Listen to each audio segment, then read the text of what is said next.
salts in the water. That is our highest contaminant. So hopefully Steve will give us some good solutions to help bring those numbers down over the next few years, and we'll work towards a better goal. So, all right, Steve, when you're ready.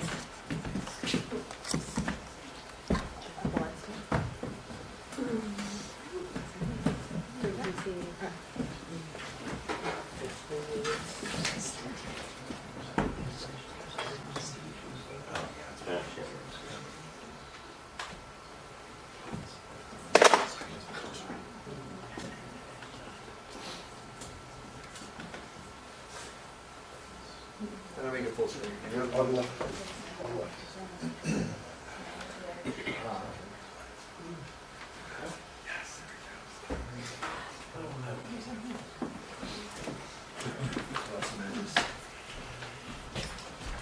Get a little more comfortable. I'm warm. Speak in front of all those people. This is a great opportunity for me. I normally have to speak in front of people who really don't care about the environment, and they have no affiliation. They just care about the cheapest stuff. So it's really good to have you guys' attention. Don't assume there's anything different here. So I kind of wrote out how everything I was going to say, but I'm going to kind of skim through it a little bit because you guys are busy, you got work to do. But what I'm really excited about, because what we're doing here really starts a precedent for other areas. You guys have a critical area that really needs to be taken care of, and there's a lot of critical areas around the country that are often being neglected, and it starts often in places like this where there's a certain area that people really want to protect, and that can hopefully spread to other areas once they see how you guys are saving in an environment. My name is Steve Vernick. I have worked in many different industries. I have worked in the electrical industry doing high voltage work. I've been out in nature most of my life. I've worked with all kinds of different infrastructure. I've done repairing all kinds of high voltage lines underground, and I have a pretty good idea of what salt can do to the environment and to these lines. And with that, I ended up advancing into a company I am now the vice president of. Took a real big passion. I've always been a big fan of the environment. I love the environment. And so it helped me with the passion to educate myself so I can speak to people. A long time ago, there's a guy named Mr. Stephen Greenwald. He graduated with a chemical engineering degree, and he got into selling chemical degreasers and solvents to nuclear power plants. He was very ambitious, and he would go around and he would say, oh, my collar's off too. And he would say, what can I do? I was being cool here. He's like, what can I do to help you guys out? What can I do to help out this nuclear power plant? Let me get on the slide, okay? And what they said was, well, listen, we have these nuclear containment areas, right? And it's like 4 to 5 feet thick concrete, and we need to protect it, and the salt we're using is just absolutely destroying it. And this is nuclear waste, you can't mess around. They have people working around it, and you don't want that stuff leaking, you don't want that concrete deteriorating. So being a chemical engineer, he went into his lab, which I think was actually his garage, and he started mixing chemicals and doing all kinds of great stuff.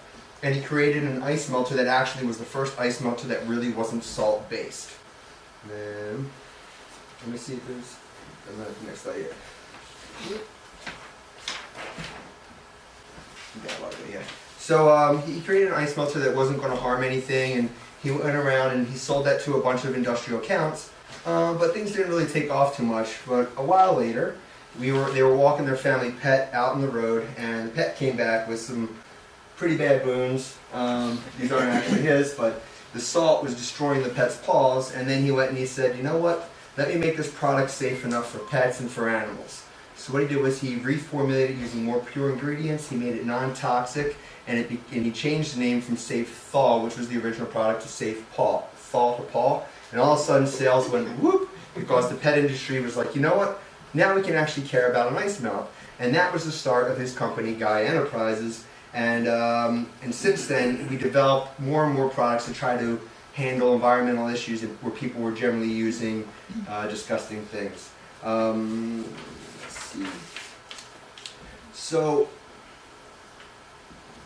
again, do you guys know the story of the swamp? I'm going to read this for you, okay?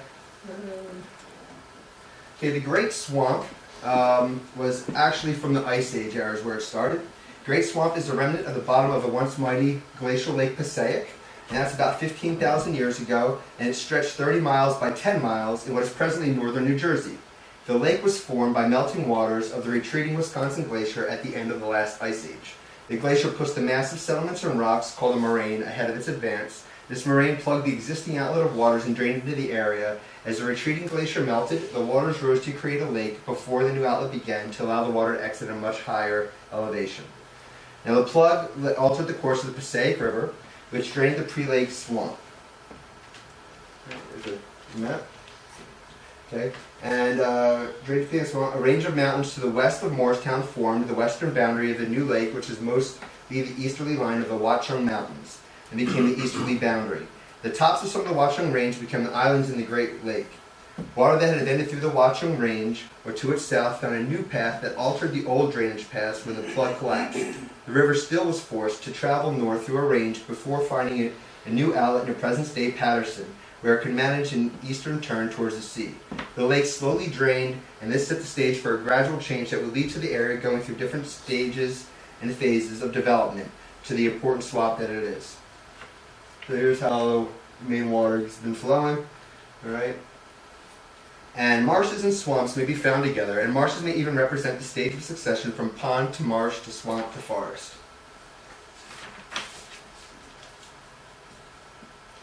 It is very critical to keep these areas environmentally sound. They all serve different functions in the environment. In particular, in this environment, we have about 39 species of mammal, which have been identified. There will be the white-tailed deer, red fox, raccoon, gray squirrel, coyote, river otter, muskrat. And some species, like black bears and beavers, have been found. There are about 10 species of bat, including the eastern red bat, eastern small-footed bat, northern long-eared bat, the hoary bat, a little brown bat, big brown bat, and the federally endangered Indiana bat. The Great Swamp has 42 species of reptiles, amphibians, and fish on the refuge. Some of the most commonly observed species are the spring peeper, the green frog, the gray tree frog, bullfrog, painted turtle, snapping turtle, and many of these common species can be observed while walking along the boardwalks of the Wildlife Observation Center. Some species, is the fish? Oh, the birds. I love the birds. It's one of my favorite things, okay? I used to be a photographer, and birds is my favorite topic. But the swamp has some of the most beautiful birds there are, including the mallard, American black duck, green-winged teal, American legion, northern pintail, godwall, northern shoveler, blue-winged teal, the bufflehead. Some species such as the wood duck, mallard, Canada goose, and the occasional hooded merganser will rest in the refuge. So many birds. The refuge is also home to the federally threatened bog turtle, state-threatened wood turtle, and the endangered blue-spotted salamander. The refuge is actively working on research for the recovery of these animals. Now, the swamp's health is deteriorating, and it's mostly because of salt. The devastating news is that the salt just doesn't disappear. It stays there for forever. It builds up. It doesn't go anywhere. You know, it may go lower into the water table, but it still builds up. Right? All salts of all different kinds can bind to the soil and disperse slowly into the streams, waters every rainfall, starving the oxygen from all living things, especially the plants that grow their roots along the surface, taking advantage of the oxygen that they can get. The changes in the salinity of the freshwater system can have a significant impact on animal and plant life in these streams. So they did a study. It was 10 years. All right, here's some more salt. So here's road salt is produced, uses 60% of a chloride ion. Just so you know about chloride, when you see ice melters with chlorine, you gotta pay attention. The chloride is just one ion from chlorine. You're not gonna dump chlorine right into the environment. No one would do that, but we do it all the time. We don't even realize it. Sodium chloride is one of the most common. We use about 10 to 15, sometimes even 20 million tons per year in the United States. It's mostly in the Northeast. Now, runoff surface water has 55% of chloride in it. And then the percolation to the ground is 45%. And snowmelt runoff can be as strong as 10,000 milligrams per liter of chloride ions, which is pretty strong. Goes from the road right into the ground, into the lake, and then it stays there. And that includes your swamp as well. It doesn't ever go away, like I was saying.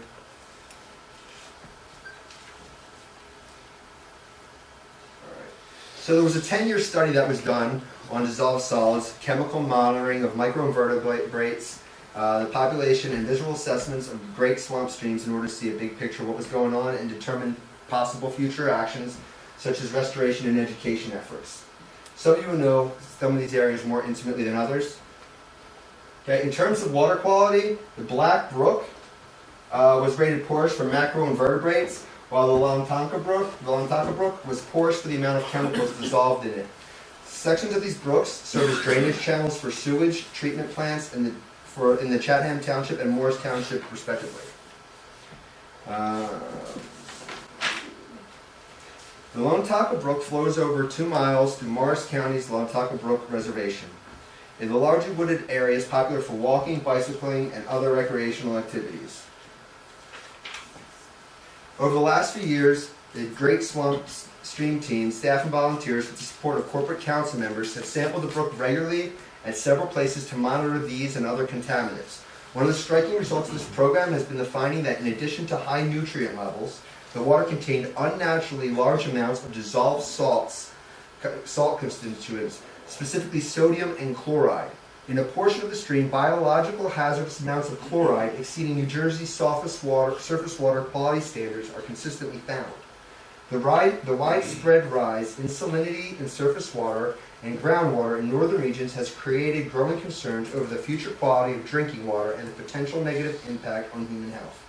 Once salt is in the reservoirs, it doesn't go anywhere, and the concentration will get higher and higher, and there's really nothing you can do to remove it, short of buying huge desalinization plants, which are vital and expensive. There are major ecological consequences of salt pollution of freshwater streams and wetlands, including impairment of the growth and development of many aquatic plants and animals, with consequent reduction of species diversity. Sodium and chloride both contribute to these undesirable effects. The New Jersey Department of Environmental Protection currently does not include a numerical criterion for sodium in the surface water quality standards, but specifies the chloride as a chronic toxicity standard 2, meaning a threshold level above which a relatively long exposure to a toxic substance could impact severely on the life of an organism, of 230 milligrams per liter, and for human health, standard 250 milligrams per liter is also specified. The report includes information about the stream's content of both sodium, chloride, and pays particular attention to the chloride results in their relationship to chronic toxicity standard. The water samples are primarily taken under base flow conditions, requiring that on the sampling date there has been no recent precipitation to change the normal flow of water pattern. The samples are submitted to a testing laboratory to be analyzed for a variety of chemical, including sodium and chloride. The upper headwaters refer to the upper reaches of the stream for its sources near the southern edge of the Morristown to a point just upstream of the discharge of the Woodland Avenue wastewater treatment plant. Lower headwaters include the Woodland Avenue wastewater treatment plant, discharge and the downstream flow from there to the Kitchell Road crossings. Water samples have been drawn each quarter for 2 or more sites in each of these stream segments. In the upper headwaters segment, chloride levels are 400 milligrams per liter or more in some samples, and in the cases are higher than the chronic toxicity criterion of 230 milligrams per liter. In the lower headwaters, the chloride content is clearly less, with most studies being around 200 milligrams per liter, but that still is undesirably high. There are also several surges in concentration in each of the stream segments. The sodium data for the same set of water samples show a pattern qualitatively similar to that of chloride data. In contrast to the high base flow concentrations of the Lontanka Brook, a local stream much less prone to the impact of human activities, the Primrose Brook in the Jockey Hollow unit of Morristown National Historical Park is found by the U.S. Geological Survey to consistently contain less than 10 milligrams of both sodium and chloride, showing that the natural undisturbed water around here is around 10 milligrams per liter as compared to what's coming up in test over 300 milligrams. The Lone Toco Brook is a low-volume, slow-moving stream, especially in the upper headwaters. Such characteristics mean that any contaminated water entering the stream will not be diluted or flushed downstream as effectively as would occur in a larger, faster-flowing stream.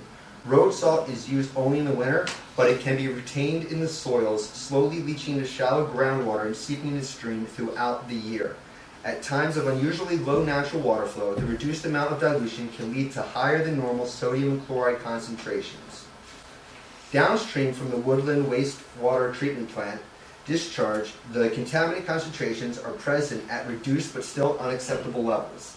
And determining their origin is a little more complex. In the lower headwaters, road salt may be only one of several contributors of sodium and chloride in the stream. Any additional chloride entering the stream may cause the total amount to exceed the New Jersey Department of Environmental Protection standard for a limited period. For example, the lower headwaters data on February 2005 and February 2007 show those increases, indicating that where the additional road salt contamination at the location downstream from the wastewater treatment plant. And if you have any questions on that, oh, I got a summary here. So, in summary, high levels of salt constituents can be seen in Lone Toco Brook at all our sampled sites under normal base flow conditions. Road salt runoff from impervious surfaces and sodium and chloride contained in the wastewater treatment plant effluent are believed to be principal origins of contaminants. The measurements have consistently shown the highest chronic toxicity of chloride levels to be in the low flow volume of the upper headwaters portion of the stream, sustained by year-round leaching of road salts contained in nearby soils. These unacceptable high levels of contaminants harm aquatic life and impair the quality of drinking water. One of the ways we can help to reduce the most common contaminants of sodium chloride in the surface of groundwater and around the streams is to use alternate winter de-icing materials and practices. Future restoration efforts should include the implementation of pervious pavements to prevent the leaching in the stream into water so quickly through the storm drains. This work was carried out with the support of members of the Great Swamp Water Association's Corporate Council through the association's Adopt a Stream program, and the program was supervised by Kelly Coran, who is the Director of Quality Programs. Thanks to the Stream Team volunteers Gene Fox, Ellen Drury, Terry Dybin, and Al Poloslavsky for their enthusiastic participation in this work, and to other Stream Team members for their valued commitment and suggestions as the work progressed. If you have any questions, Kelly Coran can be reached at kellycoran@greatswamp.org. And I should have showed that slide there. There you go. In the picture. So what we have is mammals, moose, and deer come to the roads to drink salt water because they like the way it tastes. The problem is it's very highly toxic, and they don't realize what they're drinking. They come on the roads, and they're kind of losing fear of cars and everything. Also, the birds come to the side of the road, and they'll go and they'll eat the road salt thinking it's seeds. Now, there was a study done on these sparrows, and apparently one can make them start changing behavior, two will most likely kill them. Just 2 little granules of salt. The salt kills road-sized plants. It's hard to extract water for them and nutrients from salty soil. The symptoms are browning on leaf edges, lack of flowering, stunted growth, and the stress leads to a low resistance to disease and pests. There's dieback along roadsides, and in plants sensitive to excessive salt, affected foliage may scorch and drop prematurely. In severe cases, the death of twigs, branches, sometimes the entire plant can die. And coniferous species are affected the most. 30 milligrams per liter can cause plant damage in coniferous, and salt from the roads can spread out 200 feet from the roadside, and this can lead to an increase in salt-tolerant species and exotic and invasive species. The part of the problem is that there's insects, bugs, and all kinds of critters that come and they feed on all these wild plants, and now you're putting invasive species that you just can't survive and feed off of. So there's multiple ways of determining health. I don't know. So while those tests that we've done were chemical in nature, we have other ways. Macroinvertebrates such as worms, insects, and mollusks can serve as important detectors to determine if there are any significant factors impacting the quality of water. Also, the amount of diatoms and zooplankton are important to recognize the health of ecosystems too, as they are what feed on the many creatures found in the lake and part of a healthy environment.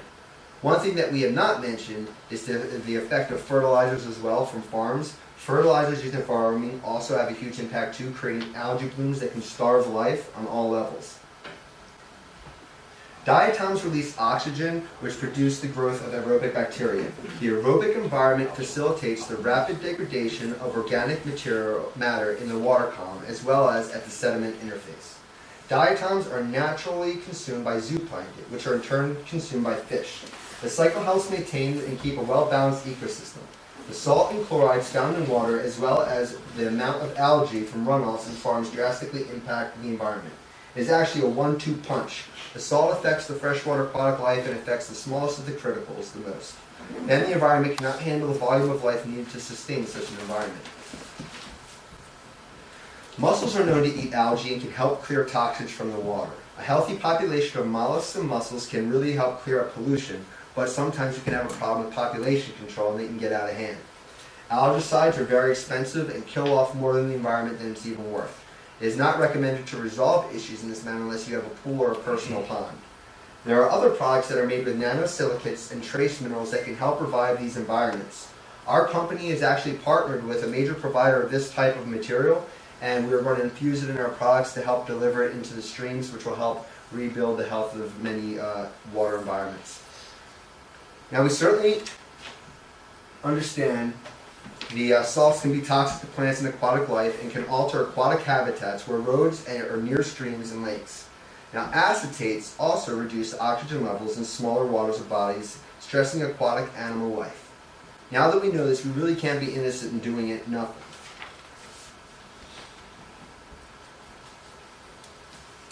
So then what we have to figure out is, what is our priorities? Environment, of course, but the safety of all lives. We got a blank screen.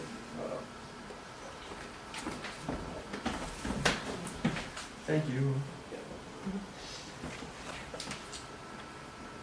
Okay. Yeah, a video for you guys. Set on popcorn.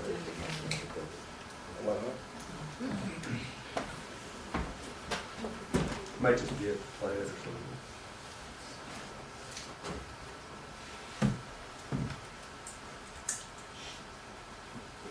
Oh, the new sound.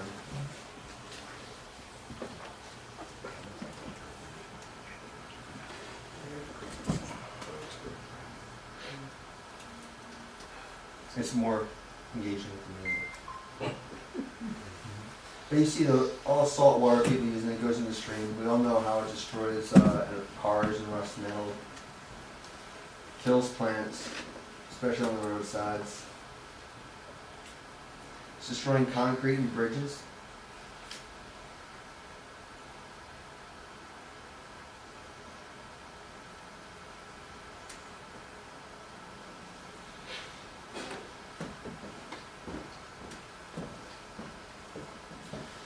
People build up these salt piles and it just leaches and leaches into the waterways.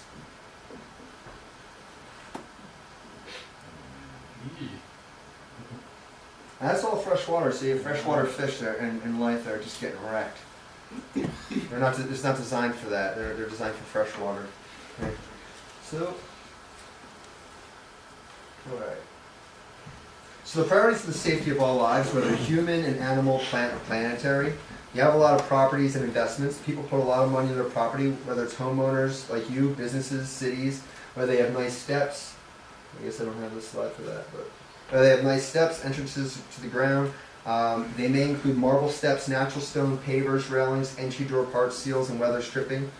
Townships put a lot of money into infrastructure, road and intersections, bridges, drainage, underground conduits, and gas, electrical, sewage, etc. It's no coincidence that most gas and water pipe failures happen shortly after winter. The road salts penetrate the ground, destroy the integrity of super important conduits. I know that personally because I worked in repairing those, and when you go underground and you see how the salt just destroyed the integrity of the conduits, it's just a shame, and it's very expensive to replace all these. Chemicals react with infrastructure in the environment and vehicles. Chlorides corrode steel and aluminum and reinforce concrete structures in vehicles. Acetates can cause asphalt stripping, weakening the bond between asphalt binder and the aggregate. Sand and grit can clog pavement joints and cracks, preventing pavement from expanding this summer and increasing stress in the pavement. Also, actually, road salt is cited as the #1 reason for the failure of the Flint Water, Michigan. I'm passing stuff. I actually passed the whole page about the dangers of piles up tonight. So, this is a video of a guy who's going through a little scary situation. Just to give you an idea how scary that is. Yeah, that guy navigated That's pretty close, right? That truck right there is like pretty scary.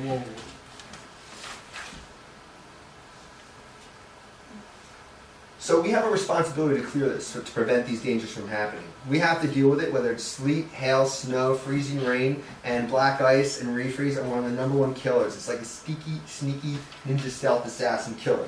Okay? Black ice is called clear ice. It's a thin coating of transparent glaze of ice. You guys all know what that is. I don't have to explain it, right? That's scary. You guys have all been on that and had that experience where you're sweating. Actually, if you watch this, I'm glad the sound's not off because the guy's cursing a lot. And, but we all, I was going to leave it there because it's like we all probably said that in that moment. All right. Oh, hey, how about that? Where you going? Okay, cool.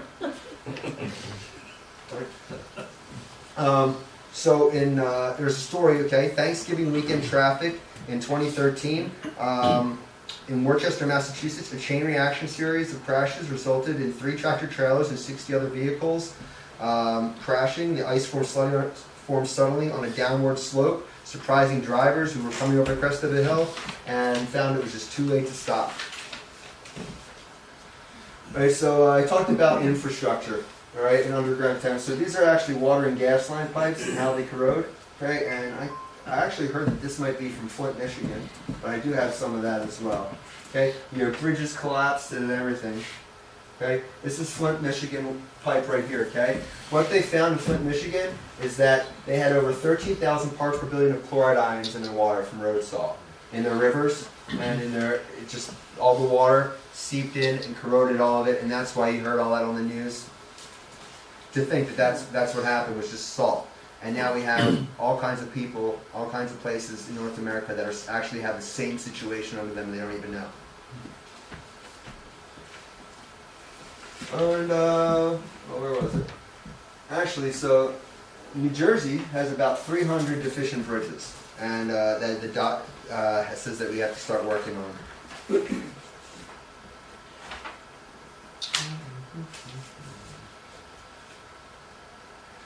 So we don't want damage to all this stuff. We don't want damage to our environment and our infrastructure. It's very expensive to repair. I don't know who you are. There you go, another video.